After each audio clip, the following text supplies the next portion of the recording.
Saat saya sedang dalam perjalanan dinas ke Surabaya, sebuah pesan masuk dari istri saya. Sepertinya kita butuh jarak, Adit, tolong jangan hubungi aku lagi. Istri dan anak-anak saya telah pindah untuk tinggal bersama selingkuhannya. Saya membalas dengan singkat. Tentu, sampaikan pada pacarmu, aku batalkan kontrak investasi 5 triliun dariku. Menjelang tengah malam, wajah mereka pucat pasi. Tahukah Anda betapa lucunya hidup ini? Satu saat, Anda berada di kamar hotel mahal di Surabaya, mungkin di JW Marriott, menyaksikan rintik hujan mengalir di jendela kaca raksasa, seolah-olah Tuhan sedang menangis terseduh-seduh. Dan di saat berikutnya, seluruh dunia Anda hancur berkeping-keping hanya karena satu pesan teks. Saya tidak berbicara tentang ledakan dramatis seperti di film. Saya berbicara tentang kehancuran senyap yang terjadi ketika orang yang telah membangun hidup bersama Anda selama 6 tahun memutuskan untuk menjatuhkan bom nuklir melalui iPhone-nya. Saat itu adalah hari kedua dari perjalanan dinas 3 hari yang biasa saja, tidak ada yang istimewa. Hanya serangkaian pertemuan dengan calon mitra sandiwara korporat yang menguras jiwa di mana kita semua berpura-pura bersemangat tentang peluang untuk menciptakan sinergi, padahal diam-diam kita menghitung berapa banyak uang yang bisa kita peras dari satu sama lain. Kopi hotel rasanya seperti diseduh dengan kaos kaki bekas dari pusat kebugaran. Tapi, hey, ketika Anda menginap di tempat seperti JW Marriott Surabaya dengan uang perusahaan, Anda belajar untuk menghargai hal-hal kecil dalam hidup, seperti kopi yang mengerikan dan layanan kamar yang harganya selangit. Sejujurnya, saya merasa cukup baik. Aditya Nugraha, CEO Nusantara Maju Group, berada di puncak permainannya, nyaris menutup kesepakatan yang akan membuat semua orang yang terlibat menjadi sangat kaya. Pada usia 36 tahun, saya telah mencapai sesuatu yang nyata, penting, sesuatu yang bisa membiayai sekolah swasta internasional, sebuah villa di Sentul, dan semua pernak-pernik lain yang di Indonesia dianggap sebagai bukti bahwa Anda telah berhasil. Lalu ponsel saya bergetar. Perlu saya sebutkan, ponsel saya sering bergetar. Seorang CEO tidak mendapatkan kemewahan berupa keheningan. Selalu ada krisis yang membayangi, investor yang ragu-ragu, atau pesaing yang mencoba membajak talenta terbaik kami. Tapi getaran kali ini terasa berbeda. Mungkin karena waktunya, atau mungkin semacam insting purba yang aktif ketika hidup Anda akan segera terbalik. Tapi bahkan sebelum melihat layarnya, saya tahu ini bukan kabar baik. Pesan itu dari Dewi Lestari, istri saya selama 6 tahun, ibu dari kedua anak saya, wanita yang pernah memanggil saya pahlawannya, di masa ketika konsep pahlawan masih ada di rumah kami. Pesannya singkat, padat, dan sebrutal batu bata yang dilempar ke jendela. Sepertinya kita butuh jarak, Adit. Tolong jangan hubungi aku lagi. Saya menatap pesan itu selama waktu yang terasa seperti 1 jam, meskipun sebenarnya mungkin hanya 30 detik. Saya membacanya berulang kali, mencoba mencari makna tersembunyi atau konteks yang bisa membuatnya masuk akal. Ini pasti lelucon, kan? Kesalahpahaman? Mungkin dia salah kirim mungkin untuk instruktur yoga yang terus menggodanya, atau kontraktor yang sudah 3 bulan memperbaiki lemari dapur kami. Tetapi di lubuk hati saya, di tempat yang mengetahui segalanya sebelum otak sempat memproses, saya tahu ini bukan kesalahan. Ini disengaja. Ini diperhitungkan. Ini adalah jenis pesan yang Anda kirim ketika Anda telah merencanakan sesuatu untuk sementara waktu dan akhirnya mengumpulkan keberanian untuk menarik pelatuknya. Semenit kemudian tepat 60 detik, Anda cenderung memperhatikan detail-detail kecil seperti itu ketika hidup Anda runtuh. Pesan lain tiba, kali ini bukan kata-kata. Itu adalah sebuah foto. Koper anak-anak berjejer rapi di depan pintu rumah kami seperti tentara kecil yang siap diberangkatkan. Koper Spider-Man usang milik Banyu yang selalu ia bawa-bawa bahkan saat hanya pergi ke supermarket. Koper putri berwarna pink milik Kirana yang ia hias dengan stiker dari setiap liburan yang kami ambil sebagai sebuah keluarga. Saat itulah cangkir kopi terlepas dari tangan saya. Saya tidak melemparnya.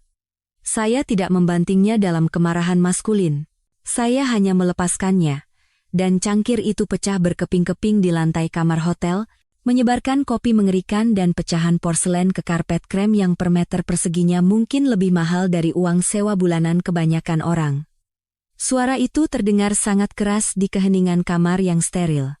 Dan untuk sesaat, saya hanya berdiri di sana, menatap kekacauan itu, berpikir, ini adalah metafora yang sempurna untuk situasi sialan dalam hidupku saat ini. Saya meneleponnya 3 kali. Setiap kali, panggilannya langsung masuk ke pesan suara, yang berarti dia sudah mati, di penjara, atau sengaja mengabaikan saya. Mengingat situasinya, saya cukup yakin itu bukan 2 pilihan pertama. 10 menit kemudian lagi-lagi, saya mencatat waktu seperti stenografer pengadilan yang gila. Ponsel saya berbunyi dengan DM dari akun Instagram pribadi yang tidak saya kenal. Akun anonim, tanpa foto profil atau pengikut, jenis yang dibuat orang ketika mereka ingin menjatuhkan bom tanpa bertanggung jawab atas dampaknya. Pesan itu berisi sebuah video. Rekaman kamera ponsel yang goyah, jelas diambil dari dalam mobil atau dari balik semak-semak seperti detektif swasta murahan, tapi isinya sangat jernih. Istri saya, Dewi Lestari, sedang membawa kotak-kotak kardus ke lobi sebuah gedung apartemen mewah. Dan bukan sembarang apartemen. Saya mengenali pintu kaca itu, arsitektur modern yang angkuh yang seolah berteriak lebih banyak uang daripada selera. Itu adalah gedung tempat tinggal Dimas Wijoyo. Sialan, Dimas Wijoyo. Pengusaha Golden Boy dengan gigi sempurna dan sebuah startup yang katanya akan merevolusi logistik di Indonesia. Pria yang sama yang membuat saya datang ke Surabaya untuk mengamankan investasi sebesar 5 triliun dari konsorsium kami. Dimas Wijoyo yang sama yang, selama beberapa bulan terakhir, telah makan malam strategis dengan istri saya, konon untuk membimbingnya dalam program MBA-nya. Rupanya, ia membimbing lebih dari sekadar kurikulum. Saya menonton video itu 3 kali, setiap kali merasa semakin bodoh. Di sanalah istri saya, wanita yang pagi itu mengirimi saya pesan tentang latihan sepak bola Banyu dan proyek Sains Kirana, sedang memindahkan hidupnya ke apartemen pria lain sementara saya, 800 km jauhnya, mungkin sedang menjadi zombie korporat, menganalisis spreadsheet dan mengkhawatirkan proyeksi kuartalan. Bagian rasional dari otak saya bagian yang lulus dari Fakultas Ekonomi Universitas Indonesia dan membangun perusahaan dari nol mulai membuat daftar fakta. Garis waktu. Dia mengirim pesan tentang jarak pada pukul 16,47. Stempel waktu pada video itu pukul 16,52. Artinya, dia sudah dalam proses pindahan ketika dia memutuskan untuk meledakkan pernikahan kami melalui pesan teks. Berkelas. Sungguh berkelas. Sementara itu, bagian emosional dari otak saya sibuk memutar lagu-lagu hits pengkhianatan, kemarahan, ketidakpercayaan, penghinaan, dan jenis kemurkaan khusus yang muncul ketika Anda menyadari bahwa Anda telah dipermainkan habis-habisan oleh seseorang yang Anda percayai sepenuhnya. Tapi di bawah semua itu, ada sesuatu yang lain. Sesuatu yang lebih dingin, lebih diperhitungkan. Karena inilah faktanya menjadi seorang CEO, Anda tidak akan mencapai posisi saya dengan hancur ketika keadaan menjadi buruk. Anda sampai di sana dengan tetap tenang ketika semua orang kehilangan akal. Dengan melihat 3 langkah ke depan sementara lawan Anda masih mencoba memahami aturan permainan. Dan saat ini, sementara kehidupan pribadi saya berubah menjadi tempat pembakaran sampah, otak profesional saya sudah menghitung sudut-sudutnya. Saya membuka laptop dan membuka proposal investasi Dimas Wijoyo, 5 triliun. Konsorsium kami adalah investor utama, yang berarti tanda tangan saya adalah pembeda antara startupnya menjadi raksasa berikutnya atau hanya menjadi cerita peringatan lain tentang seorang pendiri yang salah mengira ambisi dengan kemampuan. Saya menelusuri dokumen itu, melihat semua angka proyeksi pendapatan dan bagan analisis pasar yang melukiskan gambaran indah tentang masa depan perusahaannya. Lalu saya mengambil ponsel saya dan mengetik balasan untuk pesan asli Dewi.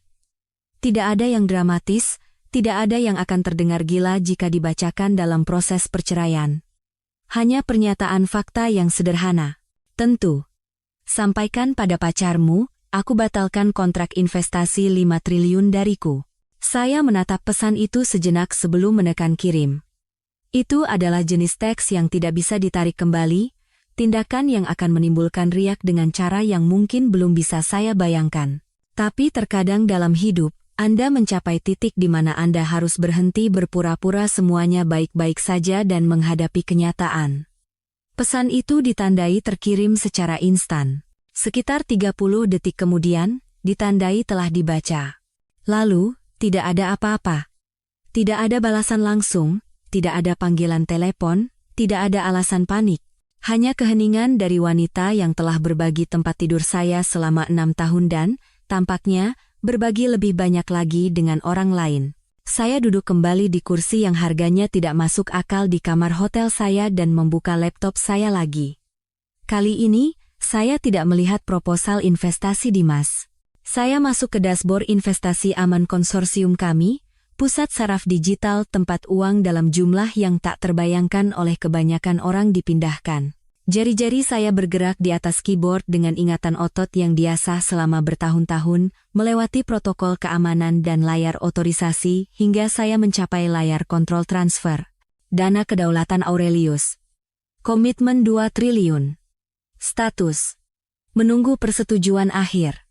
Saya mengklik. Tangguhkan. Menunggu tinjauan. Keystone Strategic Partners. 1,5 triliun. Pendanaan bersyarat partisipasi investor utama. Saya mengirim pesan singkat kepada direktur pelaksana mereka, mundur dari kesepakatan Loginusa, Dimas Wijoyo, sarankan evaluasi ulang partisipasi segera. Dana pensiun nasional. 1,5 triliun. Mereka selalu mengikuti jejak kami dalam investasi infrastruktur. Saya bahkan tidak perlu menghubungi mereka secara langsung. Begitu mereka mendengar kami mundur, mereka juga akan mundur.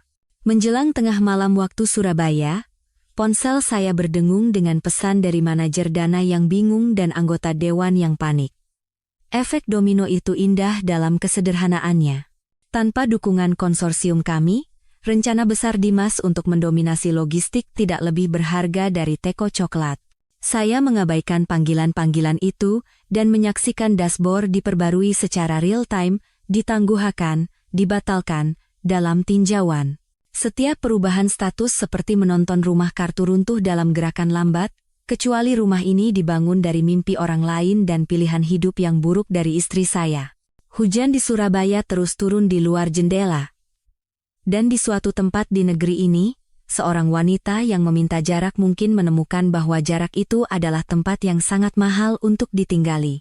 Di tempat lain, seorang pengusaha yang pandai bicara mungkin belajar bahwa kepercayaan diri dan pesona tidak berarti banyak ketika uang menghilang. Dan saya, duduk di kamar hotel mahal yang dikelilingi oleh pecahan cangkir kopi, menyaksikan pernikahan saya berakhir dan kesepakatan senilai 5 triliun menguap, merasakan sesuatu yang belum pernah saya rasakan selama bertahun-tahun. Kebebasan. Karena terkadang, hal terburuk yang bisa terjadi pada Anda juga merupakan hal yang akhirnya membebaskan Anda. Mari kita kembali ke 6 tahun yang lalu. Ke masa ketika saya masih cukup naif untuk percaya bahwa cinta dan uang bisa hidup berdampingan tanpa saling merusak. Ke masa ketika saya berpikir menjadi pencari nafkah, kepala keluarga, sama dengan menjadi pahlawan. Ke masa ketika saya adalah Aditya Nugraha, suami yang murah hati, yang menyelesaikan setiap masalah dengan buku cek dan merasa seperti pahlawan super setiap kali melakukannya. Bayangkan ini. Saya berusia 30 tahun, baru saja menutup kesepakatan terbesar dalam karier saya, di sebuah kontrakan petak sempit yang berbau masakan tetangga dan memiliki kamar mandi seukuran bilik telepon. Dewi duduk di meja makan reyot yang kami beli dari seorang mahasiswa di OLX, dikelilingi oleh surat penerimaan dan formulir pinjaman mahasiswa, seolah-olah memimpin orkestra akademis. Dia diterima di Binus Business School. Bukan UI atau ITB, tapi tetap saja program MBA yang cukup bagus dengan biaya kuliah yang setara dengan harga mobil mewah. Sayang, katanya, menatapku dengan mata yang pernah membuatku lupa namaku sendiri. Aku tahu ini mahal, tapi ini bisa mengubah hidup kita. Kita. Kata itu memiliki arti yang berbeda saat itu. Itu berarti kemitraan, mimpi bersama, membangun sesuatu bersama. Belum berarti, aku yang menyediakan uang, kamu yang menikmati manfaatnya. Saya tidak ragu sedikit pun. Untuk pertama kalinya dalam hidup, saya menghasilkan uang yang serius. Nusantara Maju Group baru saja mulai lepas landas, dan saya mabuk oleh kemungkinan untuk tidak perlu memeriksa saldo bank sebelum berbelanja bahan makanan. Jangan khawatir, kata saya padanya, sambil membuka laptop untuk mentransfer uang sekolah. Anggap saja ini investasi untuk masa depan kita. Dan ya Tuhan, itu adalah pernyataan yang sangat meremehkan. Ada sesuatu yang tidak pernah diceritakan orang tentang tumbuh miskin. Ketika Anda akhirnya mulai menghasilkan uang sungguhan, ada dorongan yang nyaris fanatik untuk membuktikan bahwa masa-masa itu telah berakhir. Saya dibesarkan oleh seorang ibu tunggal yang menghitung uang receh sebelum pergi ke pasar. Ibu membuat saya mengerti sejak usia sangat dini bahwa uang bukan hanya uang. Itu adalah keamanan, martabat, pilihan, harapan. Ibu sering berkata bahwa menjadi miskin bukan hanya berarti kantong kosong, itu berarti pilihan Anda ditentukan oleh orang-orang yang memiliki lebih dari Anda. Jadi, ketika saya akhirnya memiliki cukup uang untuk membuat pilihan sendiri, saya sedikit menggila. Oke, mungkin lebih dari sedikit. Saya menjadi tipe pria yang mengambil alih semua tagihan, yang bersikeras membayar segalanya, yang benar-benar percaya bahwa kemurahan hati finansial sama dengan menjadi orang baik. Saya seperti diktator yang baik hati bagi ekonomi rumah tangga kami. Dan untuk sementara, sepertinya semua orang cukup senang dengan pengaturan itu. Peningkatan apartemen datang lebih dulu. Kami pindah dari kontrakan sempit dengan tetangga yang sepertinya memasak ikan asin setiap malam ke apartemen 3 kamar yang layak dengan fasilitas yang sebenarnya. AC sentral, mesin cuci, bahkan satpam yang memanggil saya Pak Adit seolah-olah saya orang penting. Dewi menyukainya. Dia sering mengundang teman-temannya hanya untuk memamerkan kitchen island-nya, seolah-olah memiliki ruang untuk memasak adalah sebuah pencapaian pribadi. Lalu kami pindah ke townhouse. Rupanya, memiliki satpam saja tidak cukup. Kami membutuhkan garasi, halaman belakang, dan teras depan tempat kami bisa berpura-pura menjadi tipe orang yang melambai pada tetangga dan mengetahui nama semua anak mereka. KPR-nya besar, tetapi saya menghasilkan banyak uang saat itu. Dan raut wajah Dewi saat pertama kali melihat rumah itu sepadan dengan setiap rupiahnya, dia benar-benar menangis. Air mata kebahagiaan, jenis yang membuat saya merasa bisa menaklukkan dunia dengan skor kredit saya. Tapi karya agungnya, permata mahkota dari kemampuan finansial saya yang baru ditemukan, adalah villa di Sentul. Dan ketika saya mengatakan villa, saya tidak berbicara tentang pondok sederhana untuk menghabiskan akhir pekan. Saya berbicara tentang properti tepi danau yang sebenarnya, dengan dermaga pribadi, 5 kamar tidur, dan jendela dari lantai ke langit-langit yang menghadap ke danau seolah-olah kami hidup di dalam screensaver. Jenis tempat yang oleh agen real estate digambarkan sebagai kesempatan langka dan dihargai seolah-olah mereka menjual sebidang bulan. Saya membelinya melalui sebuah PT Aditya Asset Management atas saran pengacara saya. Sesuatu tentang perlindungan aset dan efisiensi pajak yang terdengar cerdas pada saat itu. Dewi menghabiskan 3 bulan mendekorasinya, seolah-olah dia sedang audisi untuk acara desain interior. Perabotan profesional, karya seni dari galeri yang namanya bahkan tidak bisa saya ucapkan. Setiap akhir pekan menjadi pesta di mana Dewi menjadi nyonya rumah bagi parade tak berujung teman-teman MBA-nya dan kehidupan mereka yang terkurasi dengan sempurna. Dan anak-anak. Ya Tuhan, anak-anak adalah segalanya bagi saya. Banyu berusia 3 tahun ketika saya membeli rumah itu, masih cukup kecil untuk berpikir bahwa ayah pada dasarnya adalah Superman. Kirana baru berusia 1 tahun, dengan pipi tembem dan celoteh bayi yang membuat orang asing di supermarket tersenyum. Saya ingin mereka tumbuh berbeda dari saya. Saya tidak ingin mereka tahu bagaimana rasanya menginginkan sesuatu dan tidak bisa memilikinya karena kekurangan uang.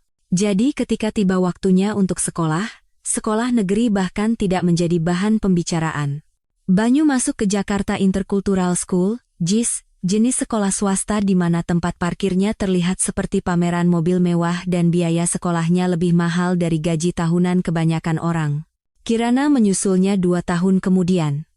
Karya wisata ke museum, kelas-kelas kecil, guru-guru yang benar-benar peduli apakah anak-anak belajar, itu sempurna. Selanjutnya adalah mobil.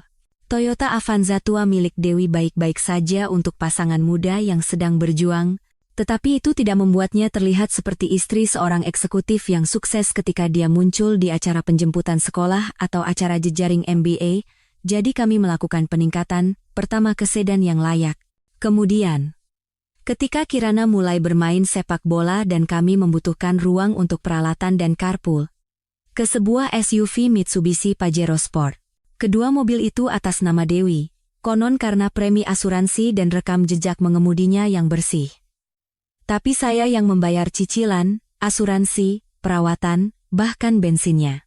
Sial, saya bisa saja membeli saham Pertamina dengan uang yang saya habiskan di SPBU. Dan inilah bagian yang hampir membuat saya malu untuk mengakuinya.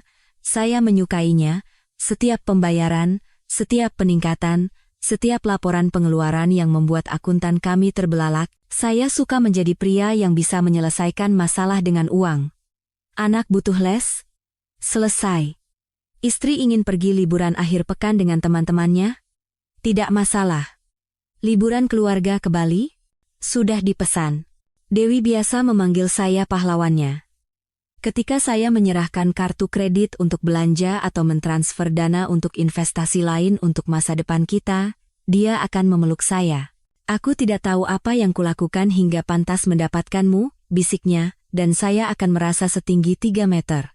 Tetapi di suatu tempat di sepanjang jalan, segalanya mulai berubah. Awalnya halus.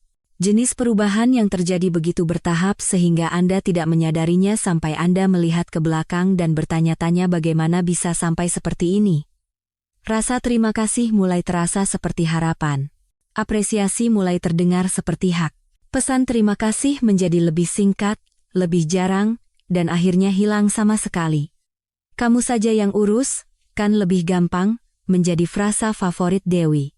Tagihan-tagihan akan muncul di meja saya, dengan struk dari butik-butik mewah dijepit di atasnya seperti semacam proyek seni pasif-agresif.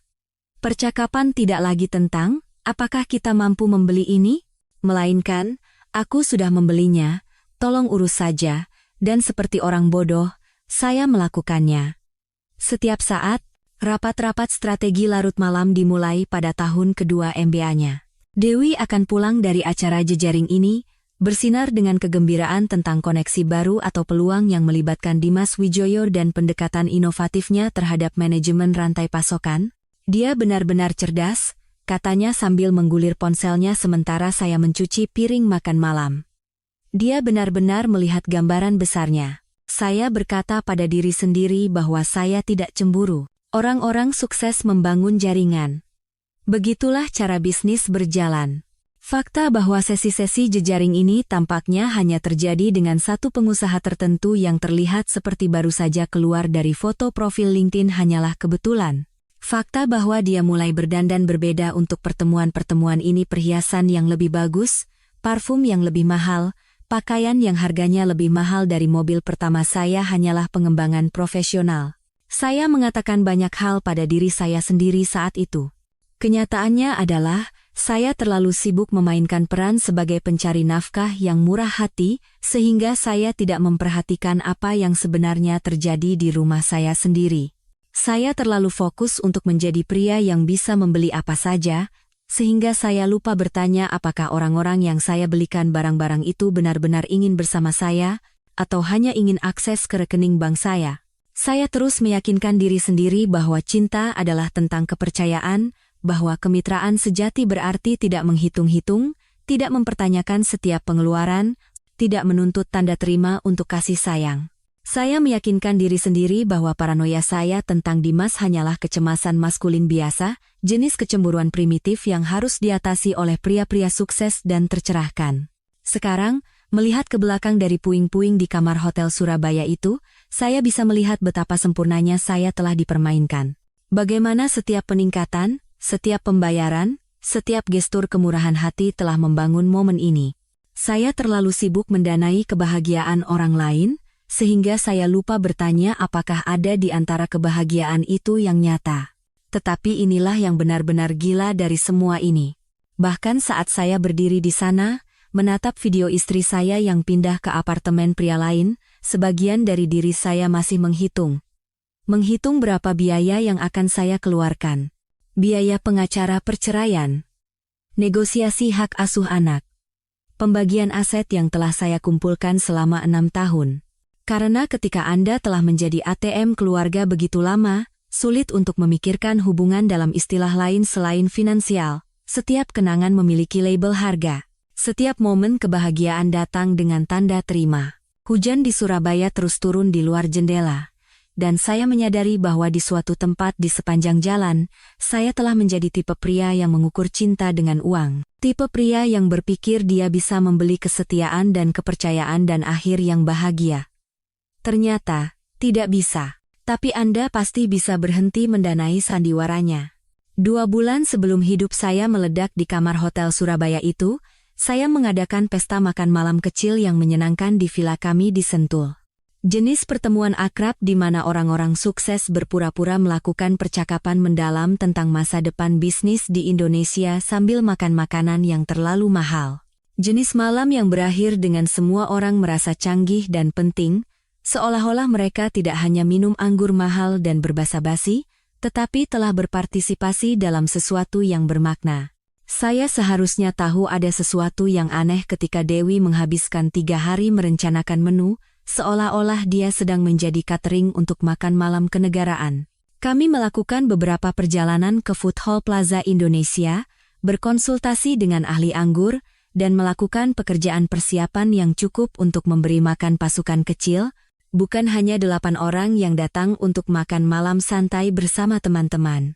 Tapi Dewi melayang di dapur kami seperti Dewi rumah tangga, mengenakan gaun hitam yang mungkin lebih mahal dari uang sewa bulanan kebanyakan orang, terus-menerus berbicara tentang betapa pentingnya membuat kesan yang tepat. Mereka bukan hanya teman kita, Adit, katanya, sambil mengatur ulang bunga untuk ketiga kalinya dalam 1 jam. Mereka adalah jaringan kita, masa depan kita. Masa depan kita, ya. Daftar tamu dipilih dengan cermat. Campuran teman-teman MBA Dewi dan beberapa kolega saya beserta istri mereka. Bukan siapa-siapa yang terlalu menonjol, hanya jenis orang yang mampu tinggal di tepi danau dan memiliki pendapat tentang restoran mana di Jakarta yang layak untuk dikunjungi. Tersangka biasa dari lingkaran sosial kami, orang-orang yang mengukur kesuksesan dari jumlah benang spray dan tahun pembuatan anggur mereka. Dan ada Dimas Wijoyo. Dimas. Tentu saja. Datang terlambat, karena pria seperti Dimas selalu membuat penampilan yang megah. Dia masuk ke rumah yang saya beli dengan uang saya seolah-olah dia pemiliknya. Langkah percaya diri, senyum sempurna, mengenakan blazer kasual mahal yang terlihat santai, namun penting pada saat bersamaan. Jenis pakaian yang berbisik, saya sukses, tapi mudah didekati, dengan cara yang paling menyebalkan. Pak Adit, katanya, mengulurkan tangan seolah-olah kami adalah teman lama, bukan kenalan baru. Tempat yang luar biasa. Anda benar-benar menangkap etos Sentul, etos Sentul. Pria ini berbicara tentang rumah saya tempat anak-anak saya belajar bersepeda, tempat istri saya pernah mengatakan dia mencintai saya seolah-olah itu adalah pilihan desain. Tapi saya tersenyum, menjabat tangannya, dan memainkan peran sebagai tuan rumah yang ramah, karena itulah yang Anda lakukan ketika Anda mencoba menjadi orang yang lebih besar. Makan malam dimulai dengan cukup normal. Makanan enak, percakapan yang layak, campuran bisnis dan basa-basi sosial yang biasa terjadi ketika para pebisnis berkumpul di luar kantor. Kami berbicara tentang politik, tentang kemungkinan Persija Jakarta memiliki musim yang baik, tentang restoran Italia baru di Senopati. Obrolan pesta makan malam standar. Tapi kemudian saya mulai memperhatikan hal-hal kecil.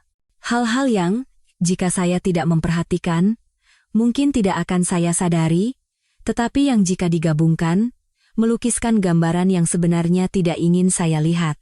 Seperti cara Dewi tertawa pada lelucon Dimas.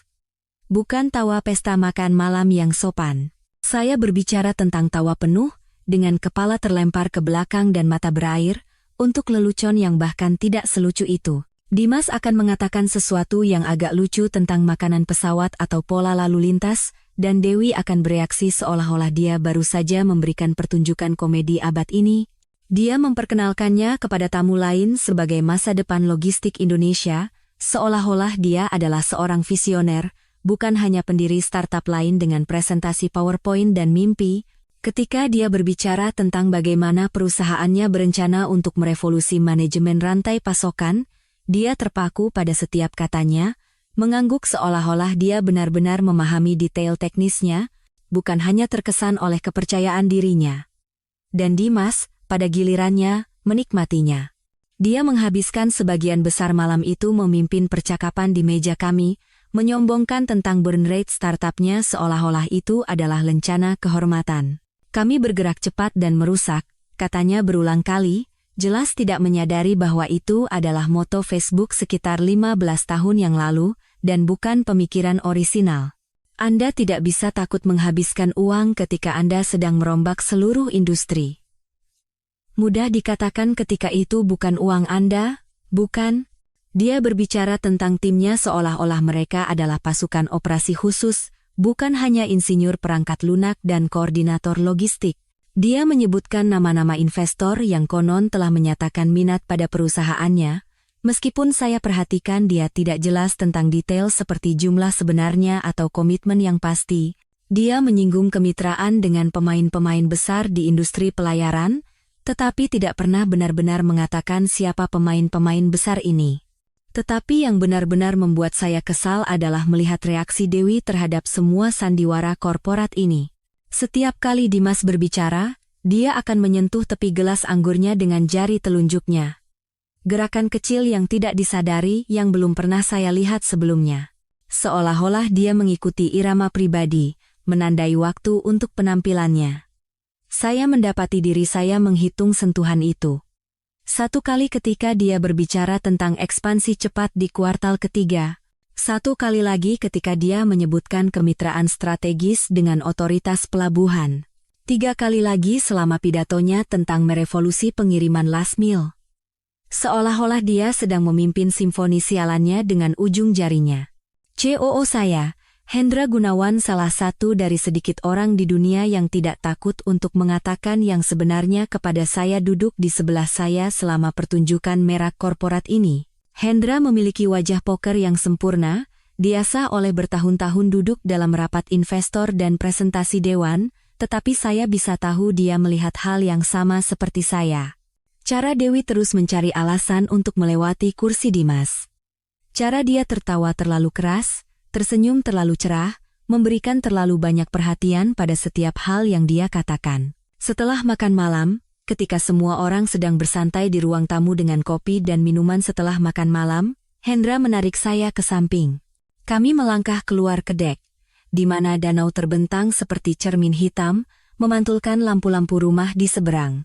Malam sentul yang sempurna, jenis yang membuat Anda merasa seperti hidup di dalam kartu pos. Pak, kata Hendra pelan, suaranya hati-hati dan terkendali, seperti yang biasa dia lakukan ketika dia akan mengatakan sesuatu yang mungkin tidak ingin saya dengar. Mereka semua sedang bermain sandiwara dengan uang Bapak, tapi Bapak bukan bintang utamanya. Kata-kata itu terasa seperti tamparan di wajah, terutama karena itu benar. Saya melihat kembali ke pesta makan malam saya sendiri melalui pintu kaca geser dan menyadari bahwa saya telah menjadi pria di belakang panggung, produser, investor pria yang membayar lampu dan sistem suara sementara orang lain mengambil panggung utama dan menerima semua tepuk tangan. Di dalam, Dimas sedang menceritakan sebuah kisah tentang perjalanan bisnis ke Singapura, memberi isyarat dengan tangannya seolah-olah memimpin orkestra. Dewi terpaku pada setiap katanya, mengajukan pertanyaan lanjutan, terlibat dengan cara yang tulus, yang membuat saya menyadari sudah berapa lama sejak dia menatap saya seperti itu. Kapan terakhir kali dia bersemangat untuk mendengar tentang hari saya? Kapan terakhir kali dia bertanya tentang kesepakatan saya, tantangan saya, kemenangan saya? Saya tidak bisa mengingatnya. Para tamu lain mulai pergi, membuat kebisingan pesta makan malam yang sopan tentang betapa indahnya malam itu, tentang bagaimana kita harus melakukannya lagi. Tapi Dimas tetap tinggal. Dia selalu tinggal. Dia membantu Dewi membersihkan piring, memuji pilihan anggur seolah-olah dia sendiri yang memilihnya, membuat dirinya nyaman di ruang tamu saya seolah-olah dia sedang audisi untuk peran sebagai suami pengganti. Anda telah membangun sesuatu yang sangat istimewa di sini, Pak Adit, katanya ketika akhirnya bersiap untuk pergi. menunjuk ke sekeliling rumah seolah-olah sedang menilainya untuk dibeli. Dewi beruntung memiliki seseorang yang bisa menyediakan semua ini. Penyedia. Itulah saya baginya. Bukan pasangan, bukan suami, bahkan bukan orang sungguhan. Hanya seorang penyedia. Mesin ATM berjalan dengan kredit yang bagus dan penilaian yang buruk. Setelah semua orang pergi, saya membantu Dewi selesai membersihkan, menumpuk piring dan menyeka meja sementara dia berceloteh tentang betapa suksesnya malam itu. Semua orang benar-benar bersenang-senang, katanya, hampir bersinar dengan kepuasan. Dan bukankah Dimas sangat inspiratif? Caranya berbicara tentang membangun sesuatu yang penting. Saya mengangguk dan membuat suara yang tepat, tetapi di dalam hati, saya sedang menghitung. Biaya makan malam mungkin sekitar 6 juta rupiah untuk bahan makanan dan anggur. Biaya rumah KPR, pajak, asuransi, utilitas. Biaya segalanya yang memungkinkan malam ini, dari piring yang kami makan hingga atap di atas kepala kami. Dan untuk pertama kalinya dalam 6 tahun pernikahan, saya mulai bertanya-tanya apa sebenarnya yang saya dapatkan sebagai imbalan atas investasi saya. Karena saat saya melihat istri saya tertawa pada lelucon pria lain, di rumah yang saya belikan, mengenakan gaun yang saya belikan, dikelilingi oleh kehidupan yang saya danai, saya mulai curiga bahwa laba atas investasi itu sangat berbeda dari yang saya yakini. Malam itu, setelah Dewi tidur, saya berdiri di dek rumah kami, menatap danau, mendengarkan suara air yang menabrak dermaga pribadi kami, dan mencoba mencari tahu kapan tepatnya saya berhenti menjadi suami dan menjadi sponsor. Kapan cinta berubah menjadi transaksi? Kapan keluarga saya menjadi sebuah perusahaan di mana saya adalah satu-satunya investor dan semua orang lain mengumpulkan dividen? Jawaban yang mulai saya sadari adalah, mungkin, saat saya memutuskan bahwa saya bisa membeli kebahagiaan dengan uang, ternyata, Anda bisa, hanya saja bukan kebahagiaan Anda sendiri. Jadi begitulah, saya kembali dari Surabaya sehari lebih awal, seperti seorang pengungsi korporat, menatap awan dari jendela pesawat yang terlihat mencurigakan seperti puing-puing emosional kehidupan pribadi saya. Pramugari terus bertanya apakah saya ingin kopi lagi, dan saya terus berkata ya, karena apalagi yang bisa Anda lakukan? Anda tidak bisa hanya duduk di sana dengan sadar, saat Anda memproses fakta bahwa istri Anda baru saja meledakkan pernikahan Anda melalui pesan teks, saat dia pindah dengan pria yang akan Anda buat kaya. Ya, saya butuh kafein. Tapi inilah faktanya menjadi seorang CEO. Anda tidak bisa berlarut-larut dalam kesedihan. Anda tidak bisa mengurung diri di kantor dengan sebotol whisky dan sekotak tisu seperti remaja yang patah hati. Ketika dunia Anda terbalik, Anda melakukan apa yang selalu Anda lakukan, Anda mengadakan rapat. Anda mengumpulkan orang-orang Anda. Anda mencari tahu langkah selanjutnya. Dan untungnya bagi saya memiliki orang-orang yang tepat. Panggilan pertama adalah untuk Bima Prakoso, sahabat saya sejak kuliah di UI, dan mungkin satu-satunya orang di planet ini yang telah melihat saya menangis lebih dari sekali dan masih mau menerima telepon saya. Bima menjalankan sebuah firma konsultan operasi butik bernama Argen Atlas, yang berspesialisasi dalam membuat perusahaan yang rusak berfungsi kembali. Dia jenius dalam memahami sistem dan proses, tipe otak yang bisa melihat situasi yang kacau, dan langsung melihat 3 atau 4 titik tekanan yang perlu disesuaikan untuk membuat semuanya berjalan lancar. Kami bertemu di tahun kedua, ketika saya hampir gagal kalkulus, dan dia sedang mengajar separuh fakultas teknik dengan bayaran traktiran bir. Bima adalah tipe orang yang bisa menjelaskan fisika kuantum menggunakan analogi pizza, dan entah bagaimana membuatnya masuk akal. Dia juga tipe teman yang akan memberitahu Anda ketika Anda bertingkah bodoh, yang jelas-jelas adalah apa yang saya butuhkan saat ini. Rapat darurat, saya mengiriminya pesan dari pesawat, hidupku jadi Chernobyl.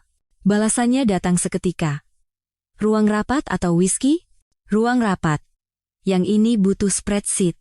Panggilan kedua adalah untuk Ratnasari, SH, pengacara keluarga saya, dan wanita setinggi 158 cm paling mengintimidasi yang pernah Anda temui. Ratna memiliki reputasi di kalangan hukum Jakarta sebagai orang yang benar-benar tanpa ampun di pengadilan agama tipe pengacara, yang bisa secara sistematis membongkar argumen pihak lawan sambil tersenyum sopan. Dia telah menangani kontrak bisnis saya selama bertahun-tahun, dan saya cukup bijaksana untuk memintanya menyusun perjanjian pranikah untuk Dewi dan saya, di masa ketika kami masih percaya pada belahan jiwa. Ratna tidak melakukan rapat darurat. Dia melakukan konsultasi strategis dengan tujuan yang telah ditentukan sebelumnya dan hasil yang dapat diukur. Ketika saya meneleponnya dari bandara, dia sudah 3 langkah di depan. "Pak Adit," katanya sebelum saya sempat menjelaskan situasinya, "saya berasumsi ini tentang video Instagram yang beredar di kalangan tertentu. Rupanya, saya adalah orang terakhir yang mengetahui tentang krisis pernikahan saya sendiri." "Fantastis.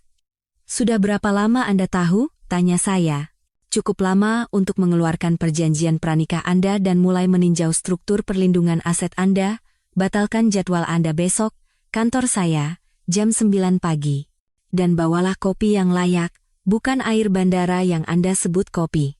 Panggilan ketiga adalah untuk Susi Wijayanti, CFO saya dan mungkin satu-satunya orang yang tahu lebih banyak tentang kehidupan finansial saya daripada saya sendiri. Susi memiliki kemampuan luar biasa untuk melihat angka-angka dan langsung melihat pola yang akan memakan waktu berjam-jam bagi manusia biasa. Dia bisa mencium kejanggalan keuangan dari jarak 1000 kilometer, dan dia telah menyelamatkan saya berkali-kali dengan menangkap masalah sebelum menjadi bencana. "Bu Susi," kata saya ketika dia menjawab, "saya ingin Anda melakukan audit penuh atas setiap rupiah yang terkait dengan nama Dewi Lestari selama 12 bulan terakhir. Pribadi, bisnis, semuanya. Kartu kredit, transfer rekening, premi asuransi, rekening investasi. Saya ingin tahu persis berapa banyak uang yang mengalir dari rekening saya untuk mendukung gaya hidupnya." Ada jeda sejenak. "Lalu Pak, apakah kita berbicara tentang audit level perceraian atau hanya rasa ingin tahu?" "Audit level perang nuklir. Saya ingin tanda terima, tanggal, pola, dan rincian lengkap kemana setiap rupiah pergi. Saya akan memberikan angka awal besok sore." Anggota keempat dari lingkaran inti saya sudah menunggu saya ketika saya mendarat, Hendra Gunawan, COO saya dan orang terdekat yang saya miliki sebagai pasangan kerja. Hendra telah bersama saya sejak awal Nusantara Maju, ketika kami masih bekerja di kantor bersama dan makan Indomie untuk makan siang karena hanya itu yang kami mampu. Dia telah melalui setiap krisis besar yang dihadapi perusahaan bersama saya, dan dia memiliki kemampuan luar biasa untuk tetap tenang ketika semua orang kehilangan akal. Hendra menjemput saya dari Bandara Soekarno-Hatta dengan Honda Civic tuanya. Pria ini menghasilkan ratusan juta per bulan dan masih mengendarai mobil yang sama yang dia miliki saat kuliah, mengatakan bahwa mobil mewah hanyalah cara mahal untuk pergi dari titik A ke B. Kami langsung menuju kantor saya, tidak berbicara tentang gajah di dalam ruangan, karena Hendra mengerti bahwa terkadang Anda perlu duduk dengan berita buruk sejenak sebelum mencoba memperbaikinya. Keesokan paginya, Dewan Perang saya berkumpul di ruang rapat utama Nusantara Maju, ruangan yang sama di mana saya telah menegosiasikan kesepakatan bernilai triliunan dan membuat keputusan yang memengaruhi ratusan pekerjaan dan ribuan investor. Hanya saja hari ini, alih-alih berbicara tentang proyek infrastruktur dan proyeksi kuartalan, kami berbicara tentang kawah yang membara yang dulunya adalah kehidupan pribadi saya. Bima muncul dengan laptopnya dan minuman energi yang cukup untuk menghidupkan kota kecil. Dia sudah mulai membangun apa yang dia sebut analisis situasi, sebuah pembedahan komprehensif dari semua bagian yang bergerak dalam kekacauan ini. Dari hal-hal yang jelas seperti proses perceraian hingga masalah yang lebih rumit seperti potensi konflik kepentingan yang melibatkan pendanaan Dimas. "Kamu bertarung di 2 front," jelasnya, menampilkan diagram alir yang terlihat seperti sesuatu yang akan digunakan NASA untuk merencanakan pendaratan di bulan, hati dan uang.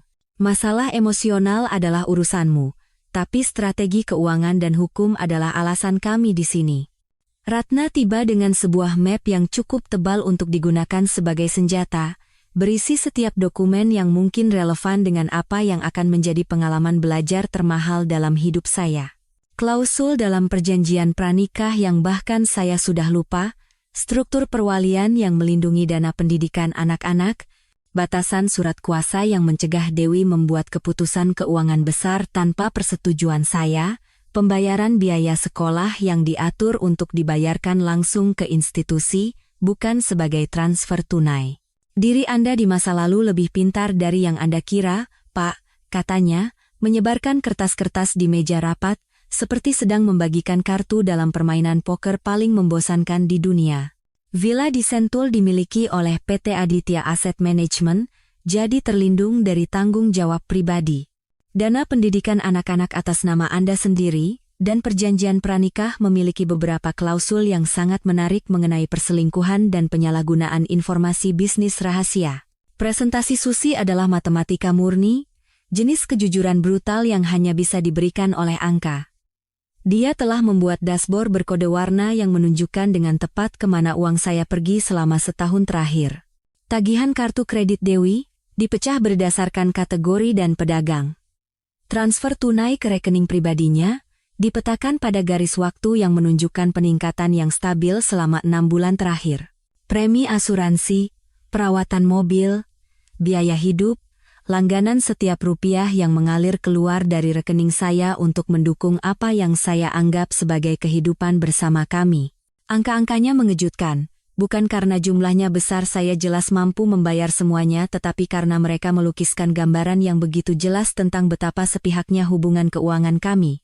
Saya mendukung segalanya, benar-benar segalanya, dari kopi Starbucks paginya hingga janji spa akhir pekannya. Sementara itu, pendapatannya sendiri dari pekerjaan konsultan paruh waktunya, rupanya, telah ditabung di rekening yang bahkan saya tidak tahu ada. Dia sedang membangun dana darurat, kata Susi dengan faktual, seolah-olah kami sedang membahas proyeksi pendapatan kuartalan, bukan rencana keuangan rahasia istri saya. Jumlahnya kecil tapi konsisten. Seseorang yang tahu tentang manajemen uang telah menasihatinya. Kami semua saling memandang. Dimas Wijoyo, pria yang sesumbar akan merombak industri, rupanya juga cukup pandai merombak pernikahan. Hendra, yang telah mencatat semua ini dengan tenang, akhirnya angkat bicara. Jadi, apa strateginya? Saat itulah Bima bersandar di kursinya, dengan ekspresi yang saya kenal dari masa kuliah kami ketika dia akan memecahkan beberapa masalah yang mustahil yang membuat semua orang gila. Itu adalah ekspresi seorang pria yang baru saja menemukan cara untuk memenangkan permainan yang menurut semua orang tidak bisa dimenangkan. Kita tidak melawan, katanya. Kita tidak berdebat. Tidak ada ancaman, tidak ada tuntutan, tidak ada gestur dramatis. Kita hanya berhenti mendanai sandiwaranya. Dia menampilkan layar baru di laptopnya, antarmuka manajemen proyek yang bersih dan sederhana yang tampaknya telah dia bangun sementara kami semua berbagi perasaan. Operasi putus aliran, dia mengumumkan, seolah-olah sedang meluncurkan iPhone baru. Fase 1.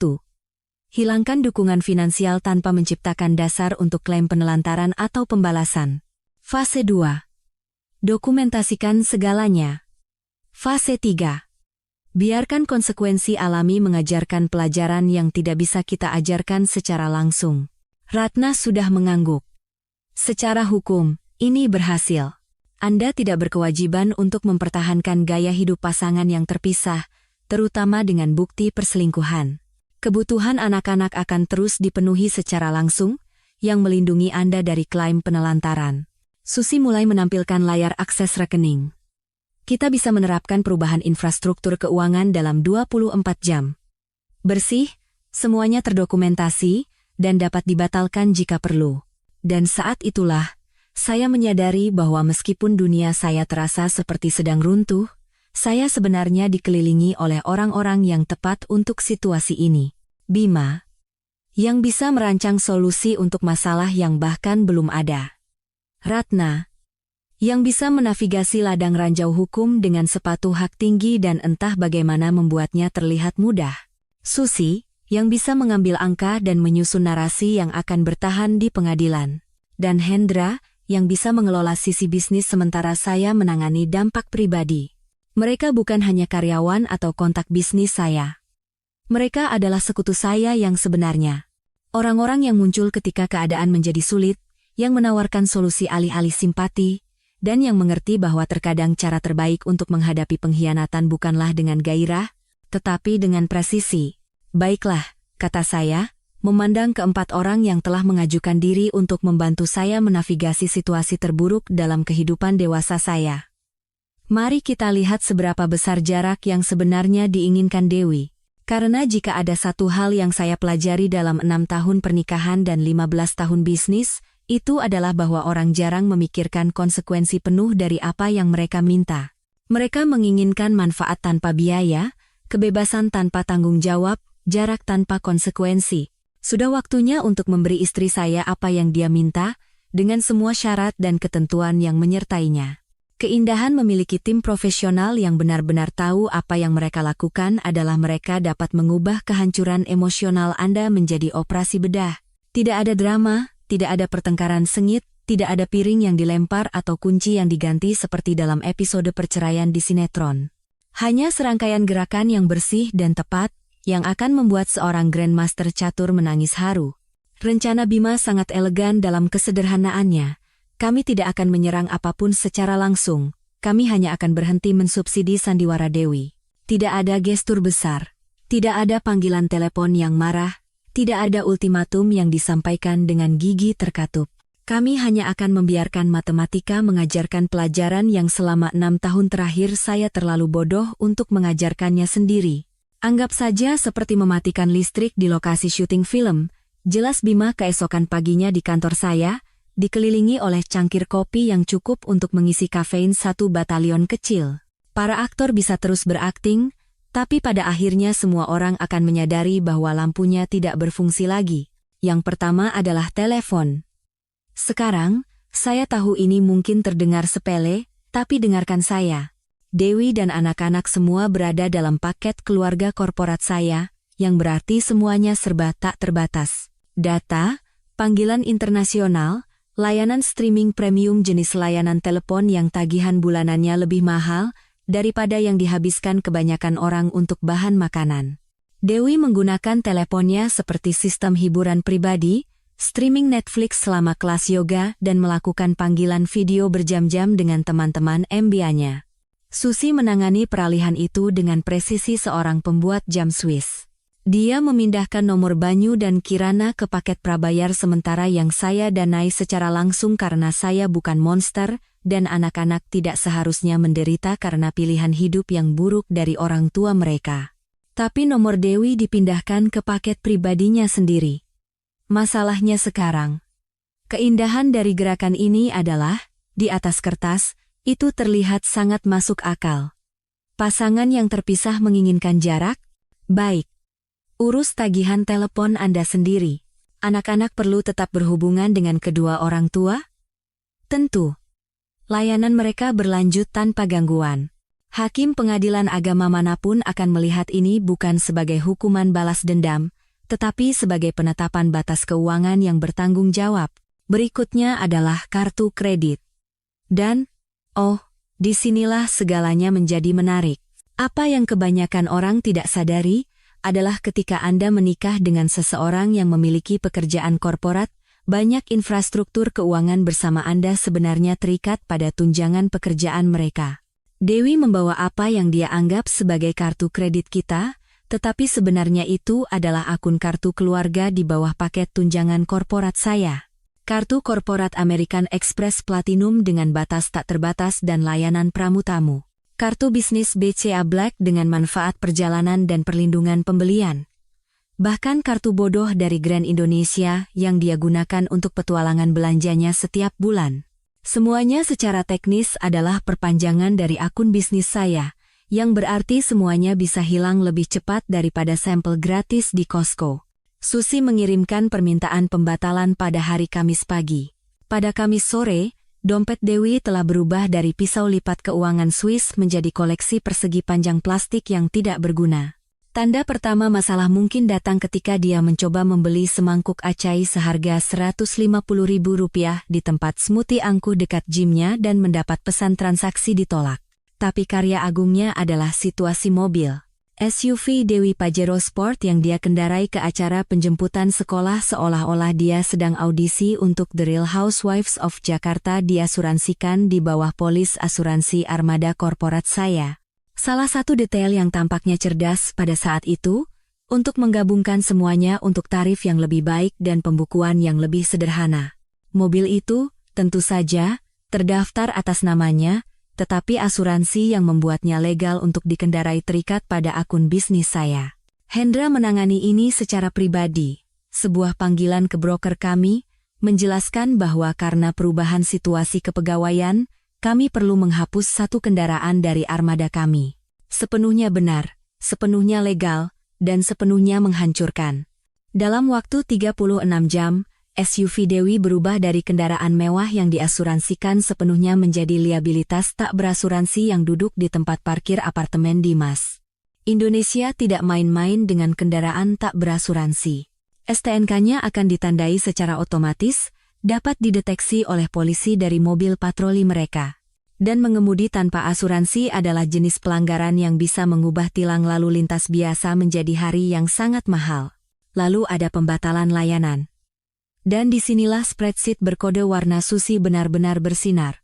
Ternyata, ketika Anda telah menjadi ATM keluarga selama 6 tahun, Anda mengumpulkan koleksi tagihan berulang yang sangat mengesankan. Layanan asisten rumah tangga yang datang 2 kali seminggu untuk membersihkan townhouse kami. Langganan catering yang mengantarkan makan malam organik dari sumber lokal 3 kali seminggu ke pintu kami. Keanggotaan spa yang digunakan Dewi untuk janji perawatan diri bulanannya.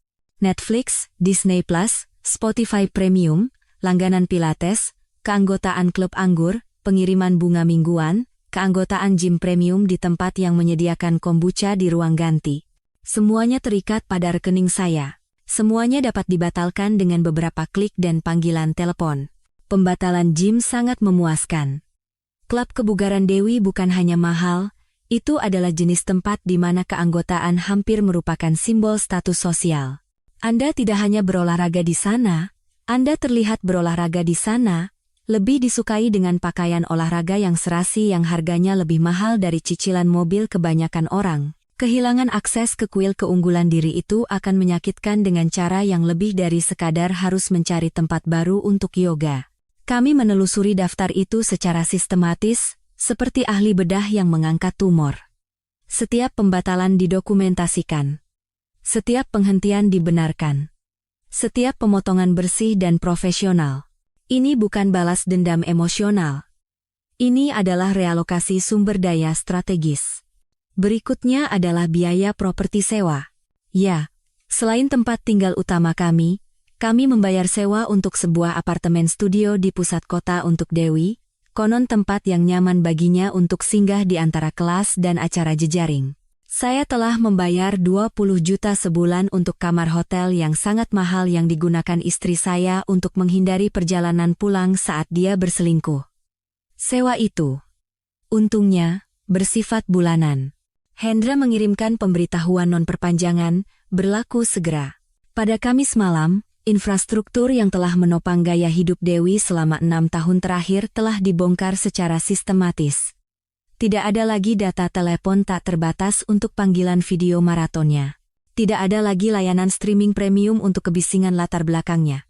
Tidak ada lagi layanan asisten rumah tangga untuk merawat townhouse yang telah dia tinggalkan. Tidak ada lagi pengiriman makanan untuk memberi makan kehidupan yang dia bangun dengan orang lain. Saat itulah, akhirnya, ponsel saya berdering. Pukul 22.22, dan untuk pertama kalinya sejak pesan teks kiamat asli, nama Dewi muncul di layar saya.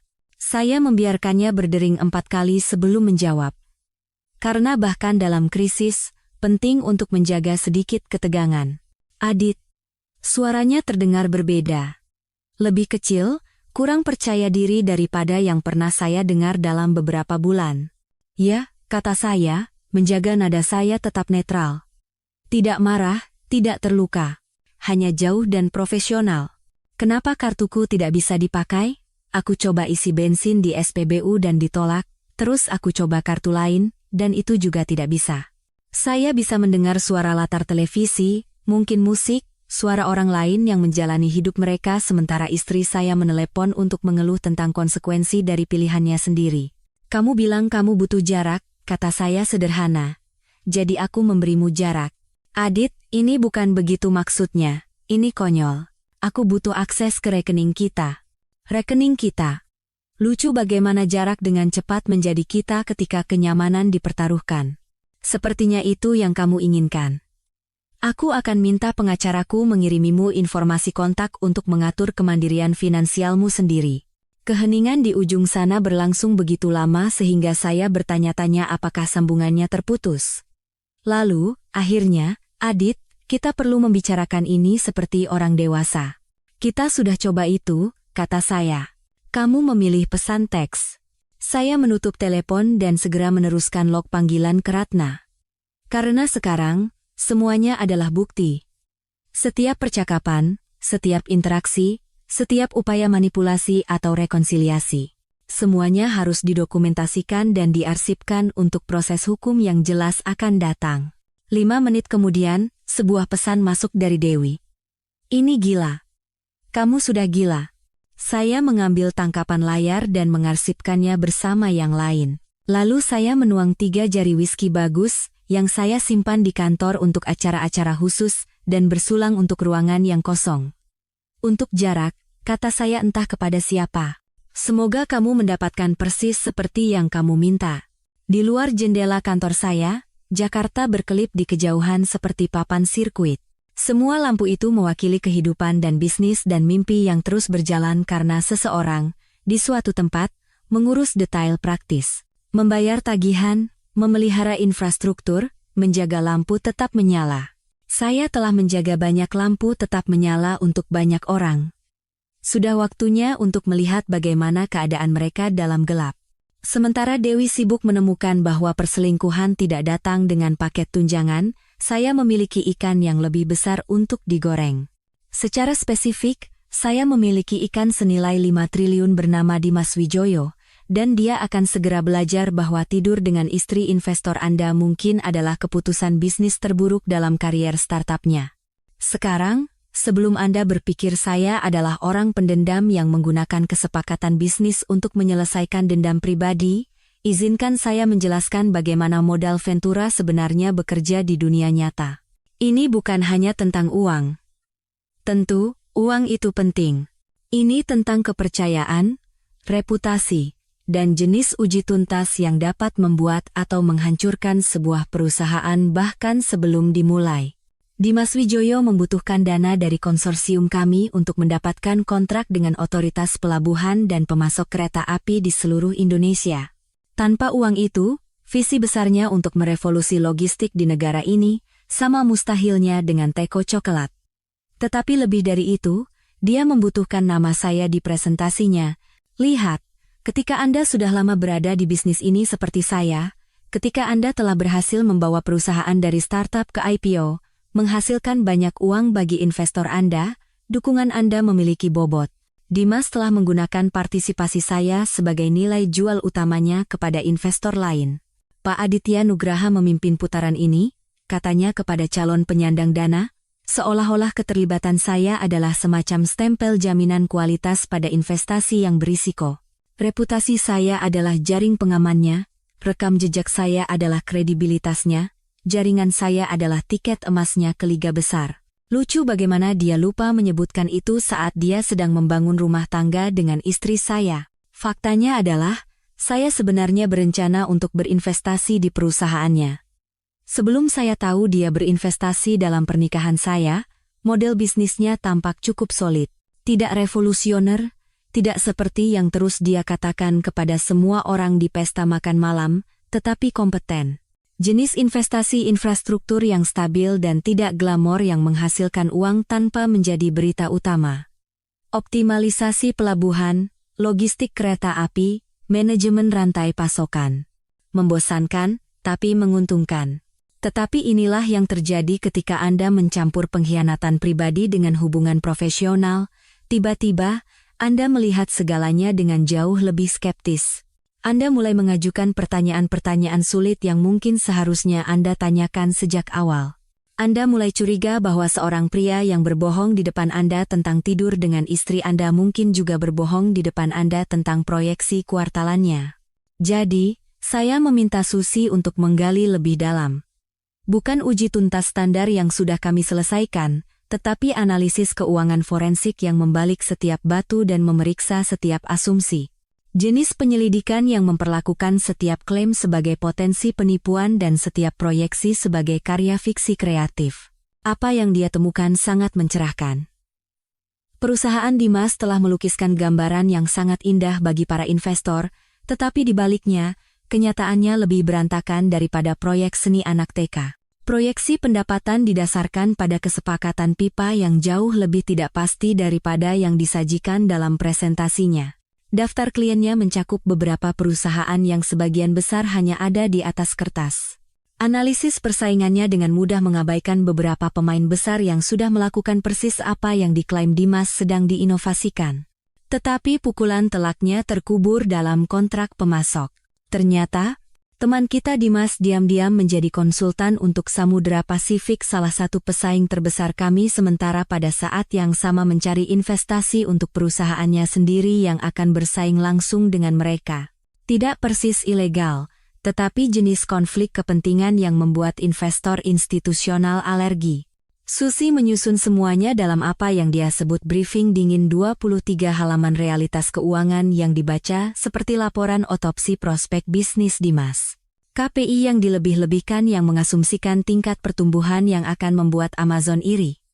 Pipa yang membengkak yang menganggap percakapan awal sebagai kontrak yang ditandatangani. Konsentrasi pemasok yang berisiko yang menempatkan terlalu banyak telur dalam terlalu sedikit keranjang. Dan masalah kecil tentang dia secara pribadi menjadi konsultan untuk pesaing sambil mencari investasi untuk usaha yang bersaing langsung. Jenis detail yang mengubah startup yang menjanjikan menjadi liabilitas potensial lebih cepat daripada yang bisa Anda katakan tanggung jawab fidusia. Saya tidak perlu menyabotase apapun. Saya tidak perlu menciptakan masalah atau mengarang kekhawatiran. Saya hanya perlu berbagi kebenaran dengan orang yang tepat dan membiarkan kekuatan pasar melakukan apa yang terbaik, menghancurkan perusahaan yang tidak pantas ada. Panggilan pertama adalah kepada Pak Tirtayasa di Dana Kedaulatan Aurelius. Pak Tirtayasa dan saya telah melakukan kesepakatan infrastruktur bersama selama hampir 1 dekade, dan dia cukup mempercayai penilaian saya untuk memindahkan 2 triliun atas rekomendasi saya. Ketika saya mengatakan kepadanya bahwa kita perlu menunda transfer untuk uji tuntas yang ditingkatkan, dia tidak bertanya. Dia hanya membuat panggilan. Aurelius menahan investasi sambil menunggu tinjauan lebih lanjut. Pesan yang mendarat di kotak masuk Dimas pada hari Jumat pukul 14.47. Berikutnya adalah Keystone Strategic Partners. Direktur pelaksana mereka, Ibu Rina, sudah menyatakan beberapa kekhawatiran tentang jadwal dan kebutuhan modal. Ketika saya mengiriminya briefing Susi dengan catatan bahwa Nusantara Maju sedang mengevaluasi kembali partisipasinya karena faktor risiko yang baru ditemukan, dia tidak membuang waktu. Keystone menarik komitmen bersyaratnya dengan segera. Dikirim 1 jam kemudian. Efek domino itu indah untuk disaksikan. Dana pensiun nasional akan mengikuti jejak kami.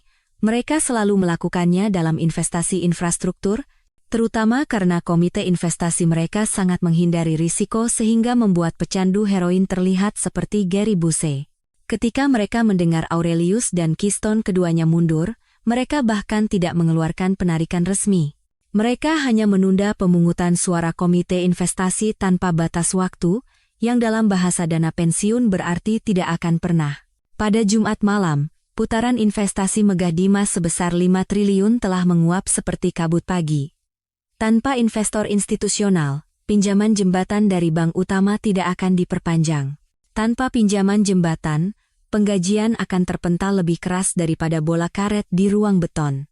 Tanda pertama bahwa Dimas mulai memahami skala masalah datang dalam bentuk email panik kepada anggota dewan direksinya. Saya tahu ini karena salah satu anggota dewan itu, Richard Han, kebetulan duduk di dewan penasihat sebuah perusahaan yang saya investasikan tahun lalu. Lingkaran profesional Jakarta lebih kecil dari yang dipikirkan kebanyakan orang, dan ketika 5 triliun menguap dalam semalam, kabar menyebar dengan cepat. Rapat Dewan Darurat, Senin pagi. Richard menyebutkan dengan santai ketika dia menelepon tentang masalah yang tidak terkait. Sesuatu tentang kesenjangan pendanaan yang membutuhkan perhatian segera. Kesenjangan pendanaan. Itulah yang mereka sebut. Seolah-olah perusahaan Dimas hanya mengalami retakan kecil yang bisa diperbaiki dengan sedikit dempul keuangan, bukan jurang menganga yang sebenarnya. Sabtu membawa lebih banyak hiburan.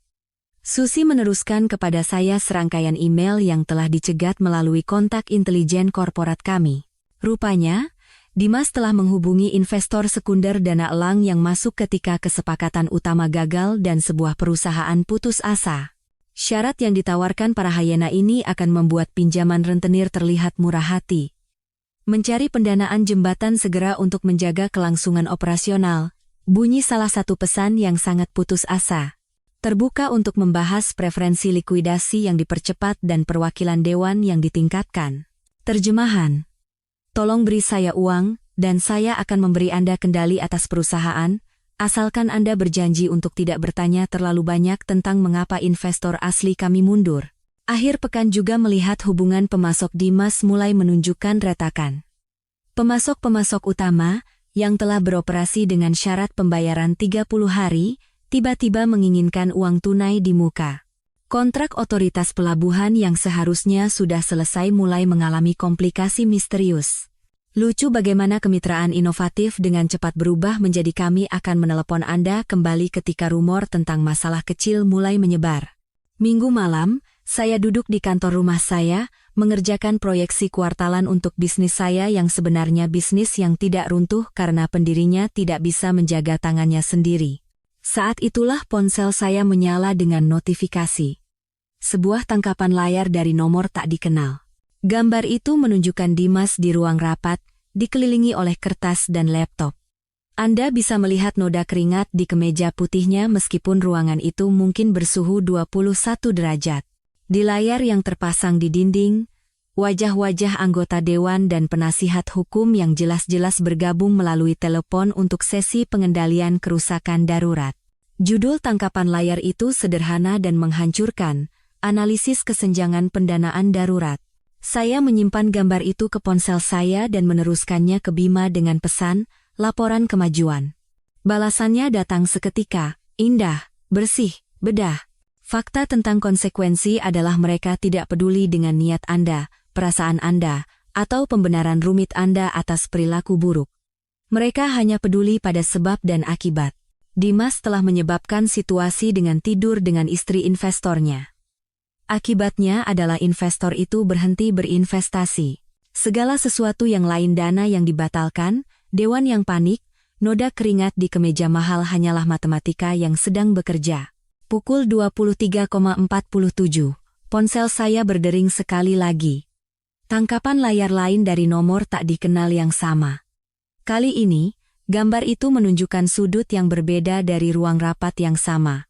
Dimas sekarang berdiri, tangannya menekan meja, terlihat seperti seorang pria yang baru saja menyadari bahwa tindakan memiliki konsekuensi, dan konsekuensi tidak peduli dengan impian startup Anda. Stempel waktu pada gambar menunjukkan itu diambil hanya beberapa menit sebelumnya, yang berarti seseorang sedang mendokumentasikan kehancuran ini secara real-time. Seseorang yang memiliki akses ke lingkaran dalam Dimas. Seseorang yang ingin saya melihat dengan tepat seberapa besar kerusakan yang ditimbulkan oleh penarikan diri saya. Saya tidak mengenali nomor itu, tetapi saya punya ide bagus tentang siapa yang mengirimkan pembaruan ini. Dalam pengalaman saya, ketika sebuah perusahaan mulai runtuh, selalu ada orang dalam yang melihat tulisan di dinding dan mulai mencari jalan keluar. Orang-orang pintar tidak tenggelam bersama kapal yang karam, terutama ketika mereka memiliki keluarga untuk diberi makan dan KPR untuk dibayar. Saya menutup laptop, mematikan lampu, dan pergi tidur. Besok akan membawa lebih banyak konsekuensi, lebih banyak realitas keuangan, lebih banyak pelajaran tentang sebab dan akibat. Tapi untuk malam ini, saya puas dengan pengetahuan bahwa di suatu tempat di kota, seorang pengusaha yang pandai bicara sedang belajar bahwa kepercayaan diri dan pesona tidak berarti banyak ketika uang menghilang. Dan di tempat lain, seorang wanita yang meminta jarak sedang menemukan bahwa jarak itu adalah tempat yang sangat mahal untuk ditinggali. Saya tidur seperti bayi. Tahukah Anda apa yang lucu tentang orang-orang yang berpikir mereka sedang bermain catur padahal mereka sedang bermain dam? Mereka selalu melebih-lebihkan kekuatan mereka. Mereka selalu mendorong terlalu keras, terlalu cepat, berpikir bahwa gerakan yang lebih besar sama dengan strategi yang lebih baik. Dewi akan mempelajari pelajaran ini dengan cara yang sulit. Keesokan paginya setelah panggilan telepon paniknya tentang kartu kredit, Saya terbangun karena pesan teks yang membuat tekanan darah saya lebih tinggi dari roket luar angkasa. Pesan itu panjang sepanjang novel. Jenis pesan yang ditulis orang ketika mereka mencoba membenarkan sesuatu yang tidak dapat dibenarkan melalui volume kata-kata semata. Adit, aku tahu kamu terluka, tapi apa yang kamu lakukan sekarang ini pendendam dan kekanak-kanakan. Anak-anak akan tinggal bersamaku. Kamu jelas tidak dalam keadaan emosional yang stabil untuk berada di sekitar mereka saat ini. Aku pikir lebih baik kamu tidak melihat Banyu dan Kirana sampai kamu bisa mengendalikan amarahmu dan mulai bertindak seperti orang dewasa yang bertanggung jawab, bukan remaja yang terluka. Saya membaca pesan itu 3 kali, setiap kali semakin marah. Bukan karena dia mencoba menyakiti saya sudah menerima bahwa kapal itu telah berlayar, saat dia memutuskan untuk mendekorasi ulang apartemen Dimas dengan foto-foto keluarga kami. Tidak, saya marah karena dia mencoba menggunakan anak-anak saya sebagai senjata dalam perang yang dia mulai. Lihat, ada aturan untuk hal-hal ini. Mungkin bukan aturan tertulis, tapi tetap saja aturan. Anda bisa meledakkan pernikahan Anda jika Anda mau. Anda bisa pindah dengan beberapa pengusaha yang pandai bicara dan berpura-pura Anda hidup dalam komedi romantis, bukan cerita peringatan. Anda bahkan bisa mencoba mengambil separuh dari semua yang saya miliki dalam penyelesaian perceraian. Tapi jangan sentuh anak-anak. Jangan gunakan Banyu yang berusia 9 tahun dan Kirana yang berusia 7 tahun sebagai pion dalam permainan dewasa Anda. Jangan mencoba memalingkan mereka dari ayah mereka karena Anda marah kartu kredit Anda dibatalkan. Sialan, ini sudah berakhir. Saya meneruskan pesan Dewi ke Ratna dengan catatan, dia mengubah ini menjadi pertarungan hak asuh, tolong tanggapi dengan tepat. Apa yang kembali 1 jam kemudian adalah sebuah mahakarya presisi hukum, jenis tanggapan yang terdengar sopan dan masuk akal sambil secara bersamaan menghancurkan setiap argumen yang dikira dimiliki oleh pihak lain. Ratna memiliki bakat untuk menulis pesan yang dapat dibacakan di pengadilan agama tanpa membuat Anda terdengar seperti orang pendendam, bahkan ketika Anda merasa persis seperti orang pendendam. Pesan itu dikirim dari email saya tetapi seluruhnya dengan suara Ratna, tenang, faktual, dan benar-benar menghancurkan. Dewi, saya mengerti keprihatinan Anda tentang kesejahteraan anak-anak selama masa sulit ini. Saya ingin meyakinkan Anda bahwa kebahagiaan mereka adalah prioritas utama saya. Untuk memastikan perawatan mereka yang berkelanjutan, saya akan terus membayar biaya sekolah Banyu dan Kirana langsung ke Jakarta Intercultural School, serta semua biaya pendidikan tambahan, termasuk les, karya wisata, dan kegiatan ekstrakurikuler. Saya akan mempertahankan asuransi kesehatan, gigi, dan mata mereka di bawah paket korporat saya tanpa gangguan. Sampai perjanjian hak asuh formal dapat dibuat melalui saluran hukum yang tepat, saya akan menjemput Banyu dan Kirana setiap hari Sabtu pukul 10.00 dan mengembalikan mereka setiap hari Minggu pukul 18.00.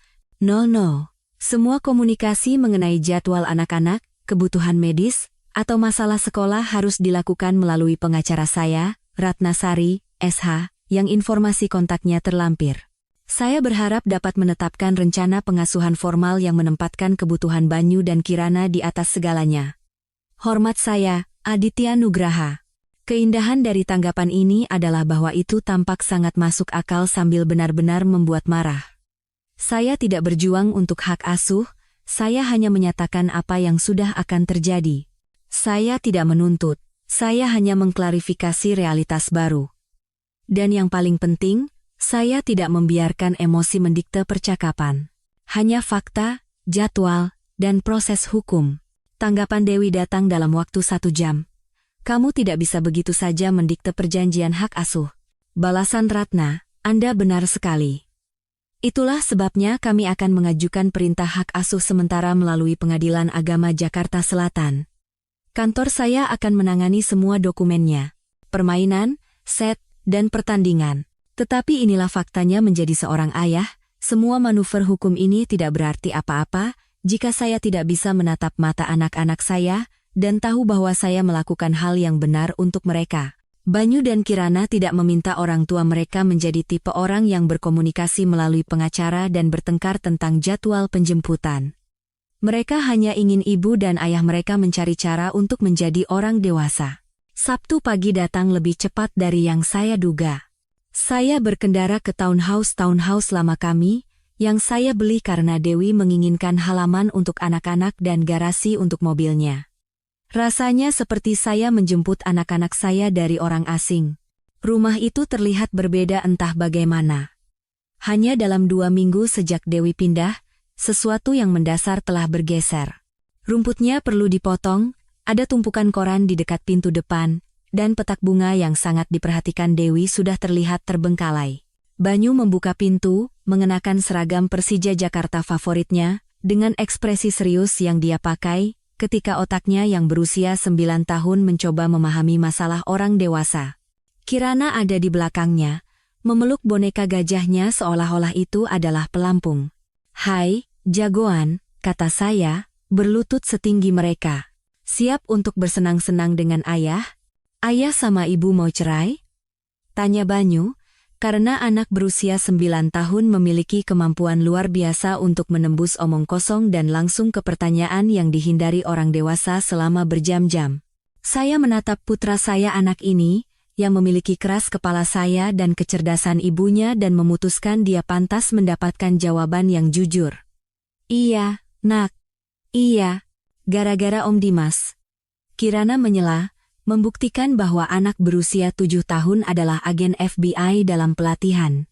Sial, seberapa banyak yang mereka tahu? Seberapa banyak yang telah mereka lihat? Berapa lama mereka menonton pernikahan orang tua mereka runtuh sementara saya memainkan peran sebagai pencari nafkah, yang tidak memperhatikan? Rumit, kata saya, yang selalu dikatakan orang dewasa, ketika mereka tidak ingin menjelaskan bahwa terkadang orang membuat pilihan yang menyakiti orang yang seharusnya paling mereka cintai. Kami berkendara ke Soto Betawi Haji Hussein, warung kecil yang telah menjadi tradisi keluarga kami sejak Kirana bahkan belum bisa berjalan. Jenis tempat di mana pemiliknya tahu pesanan Anda sebelum Anda duduk dan bertanya tentang anak-anak Anda dengan menyebut nama mereka. Suasana keluarga yang sesungguhnya, jenis yang membuat Anda merasa seperti bagian dari sesuatu yang lebih besar dari diri Anda sendiri.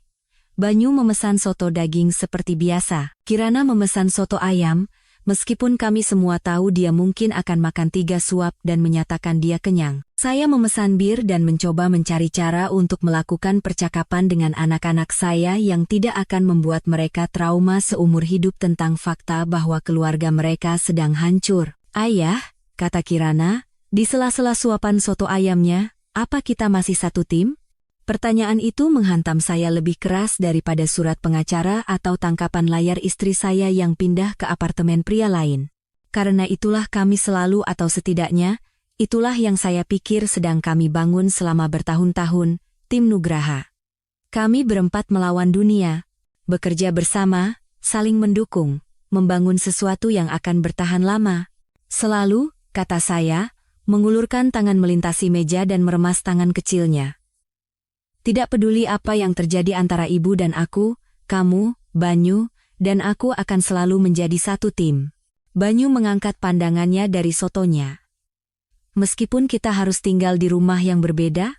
Lalu dia meletakkan tangannya di atas tanganku. Tangannya masih berminyak dari kuah soto, tetapi hangat dan kokoh dan nyata. Sentuhan itu seperti oksigen murni bagi saya, yang telah merasa tercekik selama berminggu-minggu. Anak-anak ini, anak-anak saya. Mereka adalah satu-satunya hal yang penting dalam kekacauan ini. Segala sesuatu yang lain hanyalah uang dan properti dan perasaan yang terluka. Tapi Banyu dan Kirana mereka adalah harta yang sebenarnya, yang layak diperjuangkan. Kami menghabiskan sisa makan siang dengan obrolan biasa, proyek sains Banyu yang akan datang tentang gunung berapi, tim sepak bola Kirana, dan apakah mereka memiliki peluang untuk memenangkan liga, film Star Wars baru yang kami rencanakan untuk ditonton bersama. Obrolan ayah anak yang normal, jenis yang mengingatkan saya mengapa saya bekerja begitu keras untuk menciptakan kehidupan yang layak dijalani sejak awal. Dalam perjalanan pulang, Banyu bertanya apakah kami masih bisa sarapan pancake pada hari Sabtu seperti biasa, dan Kirana ingin tahu apakah dia masih bisa tidur di tempat tidur saya jika dia mimpi buruk. Ini adalah pertanyaan-pertanyaan yang penting. Bukan siapa yang akan mendapatkan villa di Sentul atau bagaimana aset akan dibagi, tetapi apakah ayah mereka akan tetap menjadi ayah mereka setelah debu hukum mereda. Tentu saja, kata saya kepada keduanya, beberapa hal tidak pernah berubah. Ketika saya menurunkan mereka di townhouse pada Minggu malam, Dewi menunggu di ambang pintu, tampak seperti dia telah menangis dan makan stres selama beberapa hari. Matanya merah, rambutnya diikat menjadi sanggul berantakan yang menandakan dia telah menyerah untuk terlihat rapi, dan dia mengenakan pakaian olahraga yang telah melihat hari-hari yang lebih baik. Adit, dia memulai. Seolah-olah dia akan mencoba melakukan semacam percakapan emosional di teras depan. Aku akan menjemput mereka Sabtu depan jam 10 pagi, kata saya dengan tenang, memberikan ciuman selamat tinggal kepada kedua anak. Aku akan mengantar mereka kembali pada hari Minggu jam 6 sore. Jika kamu perlu mengubah jadwal, hubungi kantor Ratna. Saya tidak menunggu jawaban. Saya tidak terlibat dalam manipulasi atau upaya memancing rasa bersalah yang telah dia siapkan. Saya hanya masuk ke mobil saya dan pergi. Karena satu-satunya hal yang lebih buruk daripada pernikahan Anda dihancurkan melalui pesan teks adalah membiarkan mantan istri Anda menggunakan anak-anak Anda sebagai senjata dalam perang yang tidak mereka mulai. Malam itu, sendirian di Villa Sentul yang tiba-tiba terasa terlalu besar dan terlalu sepi, saya membuat janji pada diri sendiri. Saya mungkin akan kehilangan istri saya, pernikahan saya, bahkan separuh dari aset saya. Tapi saya tidak akan kehilangan anak-anak saya. Saya tidak akan membiarkan mereka menjadi korban dari pencarian jarak Dewi dan pencarian pendanaan Dimas. Beberapa hal tidak bisa dinegosiasikan. Beberapa hal layak diperjuangkan. Dan beberapa hal seperti menjadi ayah Banyu dan Kirana lebih penting daripada menang. Ketika Anda berhadapan dengan orang-orang yang berpikir mereka lebih pintar dari yang sebenarnya, strategi terbaik biasanya adalah memberi mereka tali yang cukup untuk menggantung diri mereka sendiri. Dan ya Tuhan, Dewi dan Dimas telah sibuk menganyam tali itu selama berbulan-bulan tanpa menyadarinya. Bima muncul di kantor pada Senin pagi. Tampak seperti dia telah menghabiskan akhir pekan dengan meminum espresso dan menghirup Adderall, dikelilingi oleh tumpukan cetakan dan file digital yang cukup untuk mengisi perpustakaan kecil. Pria itu telah beralih ke mode akuntan forensik penuh pada pernikahan saya, membangun apa yang dia sebut buku kebenaran garis waktu komprehensif dari setiap kebohongan, setiap pengkhianatan, dan setiap keputusan bodoh yang membawa kita ke titik ini. Kamu akan suka ini, katanya, menyebarkan dokumen di meja rapat saya seperti sedang membagikan kartu dalam permainan poker paling menyedihkan di dunia. Istrimu dan pacarnya rupanya belum pernah mendengar tentang keamanan operasional. Yang pertama adalah jadwal yang tumpang tindih. Susi telah menarik jadwal Dewi dari Google Calendar bersama yang kami siapkan bertahun-tahun yang lalu untuk mengoordinasikan penjemputan anak-anak dan acara keluarga, dan membandingkannya dengan tanggal sesi konseling pernikahan kami. Karena ya, kami sedang dalam konseling. Selama 3 bulan, duduk di kantor Dr. Handayani, berbicara tentang masalah komunikasi dan merasa jauh dan menemukan cara untuk terhubung kembali. Ternyata, Dewi memang sedang mencari cara untuk terhubung kembali, hanya saja bukan dengan saya. Lihat polanya, kata Bima, menunjuk ke spreadsheet yang membuat perut saya mulas. 15 Maret, sesi konseling pukul 6 sore. Kalender Dewi, makan malam strategis dengan Dimas pukul 8 malam. 22 Maret, konseling pukul 6 sore, makan malam dengan Dimas pukul 8.30 malam. 5 April, hal yang sama. Dia langsung pergi dari konseling pernikahan ke kencan makan malam dengan pria lain. Sementara saya duduk di kantor terapis itu, dengan tulus membahas bagaimana kita bisa memperbaiki hubungan kita, Dewi sudah merencanakan strategi keluarnya sambil menikmati hidangan pembuka dan anggur dengan pria lain. Tingkat perhitungan yang terlibat hampir mengesankan. Hampir. Tetapi bukti telaknya datang dari pesan teks mereka, bukan yang baru-baru ini itu mungkin telah dihapus lebih cepat daripada tweet memalukan seorang politisi. Saya berbicara tentang pesan-pesan lama, dari 3 bulan yang lalu, ketika mereka pikir mereka berhati-hati dan pintar. Susi telah menarik catatan panggilan yang menunjukkan stempel waktu pesan antara nomor Dewi dan nomor Dimas, membandingkannya dengan data lokasi dan catatan pembayaran. Polanya lebih jelas daripada papan reklame di bundaran HI.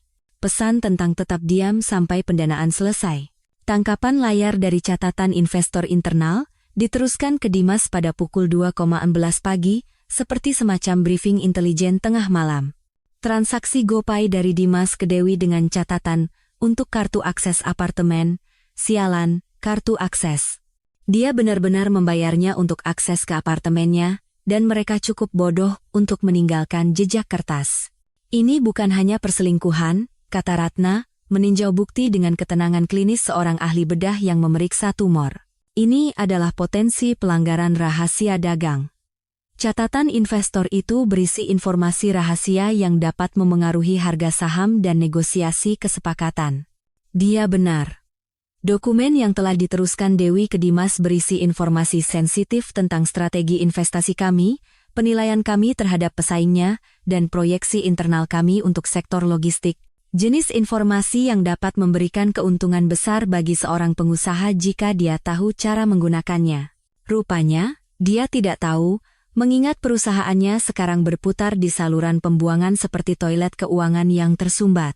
Kami menghabiskan pagi itu membangun apa yang disebut Bima sebagai berkas kasus komprehensif setiap bukti yang membuktikan bahwa Dewi dan Dimas telah merencanakan pengkhianatan ini selama berbulan-bulan, menggunakan sumber daya dan kepercayaan saya. Entry kalender, stempel waktu pesan, transaksi keuangan, data lokasi. Jenis dokumentasi yang akan membuat seorang auditor menangis haru. Tetapi disinilah tim saya membuktikan mengapa mereka sepadan dengan setiap rupiah yang saya bayarkan kepada mereka. Mereka tidak hanya mengumpulkan bukti. Mereka menciptakan strategi. Kita tidak akan merilis apapun dari ini ke publik, jelas Ratna, menyusun file-file itu menjadi tumpukan yang rapi. Tidak ada postingan media sosial, tidak ada email marah, tidak ada konfrontasi dramatis, kita mendokumentasikan semuanya. Kita mengajukan pemberitahuan hukum yang tepat, dan kita membiarkan sistem bekerja seperti yang seharusnya. Surat gugatan cerai diajukan sore itu. Bersih, profesional, mengutip perbedaan yang tidak dapat didamaikan dan meminta perjanjian hak asuh sementara yang memberi saya setiap akhir pekan dan 2 makan malam selama seminggu. Klausul perjanjian pranikah dipicu, terutama bagian-bagian yang berkaitan dengan perselingkuhan dan penyalahgunaan informasi bisnis rahasia. Susi memperbarui komunikasi investor kami menjadi pengungkapan konflik kepentingan, mencatat bahwa Nusantara Maju menarik diri dari kesepakatan Dimas karena konflik kepentingan pribadi dan profesional yang baru ditemukan.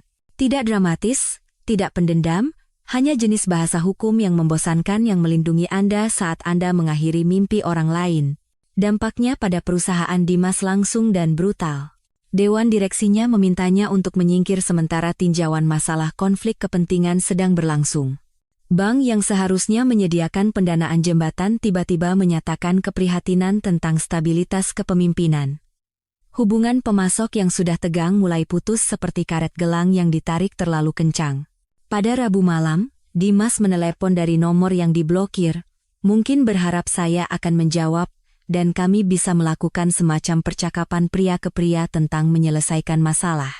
Mungkin dia pikir dia bisa menjelaskan jalan keluarnya dari kekacauan ini, meyakinkan saya bahwa tidur dengan istri saya adalah kesalahpahaman yang bisa diselesaikan dengan kombinasi permintaan maaf dan konsesi bisnis yang tepat.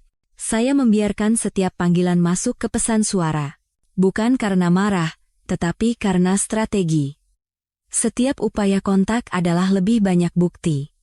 Setiap panggilan nomor yang diblokir adalah entry lain di garis waktu. Setiap pesan putus asa adalah bukti bahwa konsekuensi mulai terasa.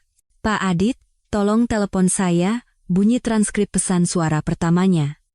Saya pikir ada kesalahpahaman tentang situasi investasi. Kesalahpahaman.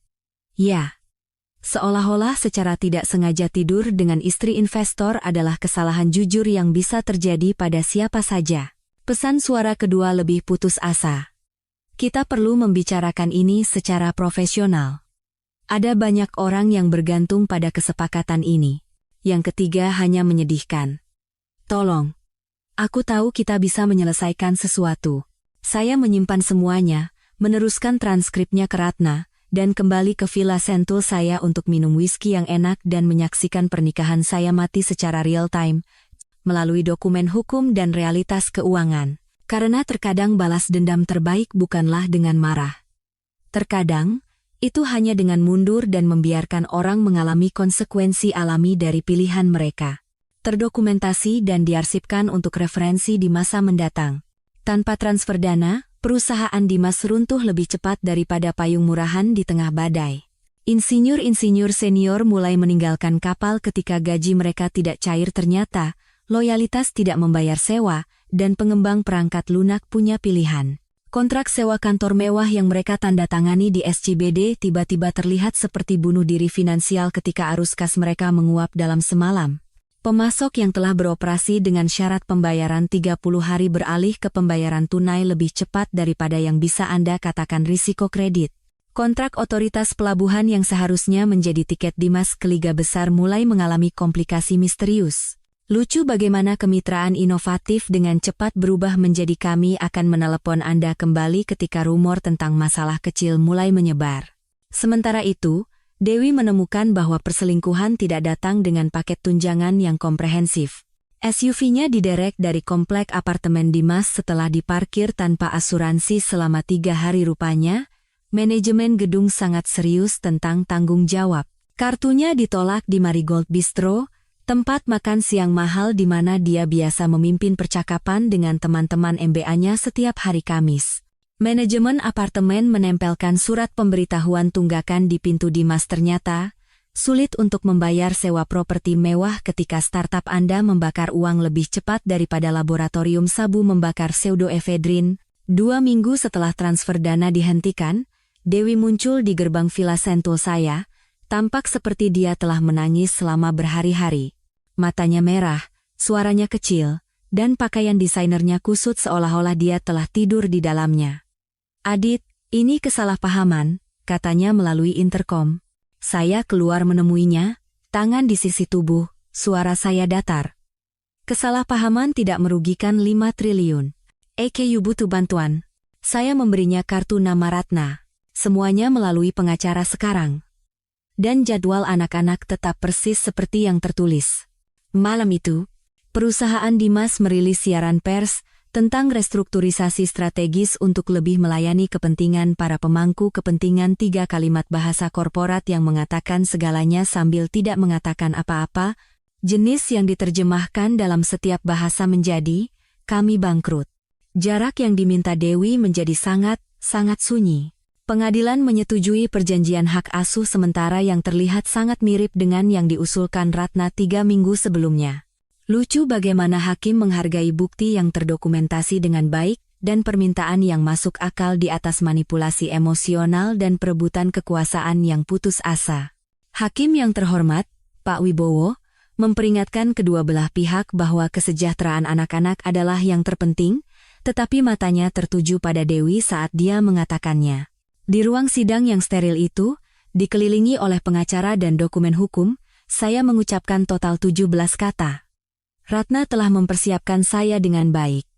Bicaralah hanya jika ditanya. Jawab pertanyaan secara langsung. Biarkan bukti yang bercerita. Konsekuensi berbicara lebih keras daripada kemarahan yang benar. Kembali ke rumah dan ya, itu adalah rumah lagi sekarang, bukan hanya villa di Sentul. Bima muncul dengan bungkusan nasi padang dan 2 kontroler PlayStation. Kami menghabiskan malam itu bermain FIFA dan saling menghina keterampilan sepak bola digital kami, seolah-olah kami masih berusia 22 tahun dan kekhawatiran terbesar dalam hidup kami adalah apakah kami akan lulus kimia organik.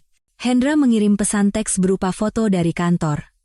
Tim kami menutup kesepakatan kemitraan yang bersih dengan Morrison Pacific, operator logistik yang sah dengan proyeksi keuangan yang nyata dan jujur. Tidak ada drama, tidak ada konflik kepentingan, tidak ada pengusaha yang pandai bicara yang salah mengira kepercayaan diri dengan kompetensi. Hanya bisnis yang solid dengan orang-orang solid yang mengerti bahwa reputasi lebih penting daripada karisma. Susi meneruskan pesan dari Pak Tirtayasa di Aurelius.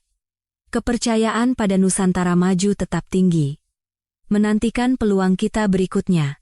Saya melihat foto berbingkai di meja saya, Banyu dan Kirana dalam perjalanan berkemah musim panas lalu, wajah mereka berlumuran lumpur dan mata mereka penuh kegembiraan.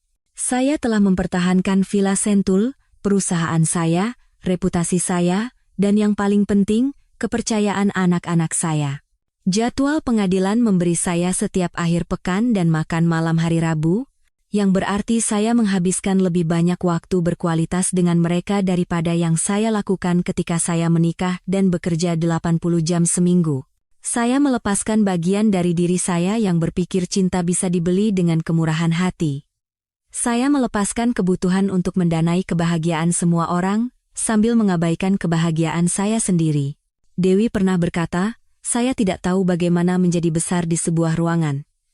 Dia salah tentang itu. Seperti dia salah tentang banyak hal. Saya tidak menaikkan suara saya untuk menjadi besar. Saya menaikkan standar saya. Dan jika seseorang mengirimi Anda pesan untuk meminta jarak, terkadang hal paling baik yang bisa Anda lakukan adalah memberi mereka persis seperti yang mereka minta. Dengan semua konsekuensi yang tidak pernah mereka lihat akan datang.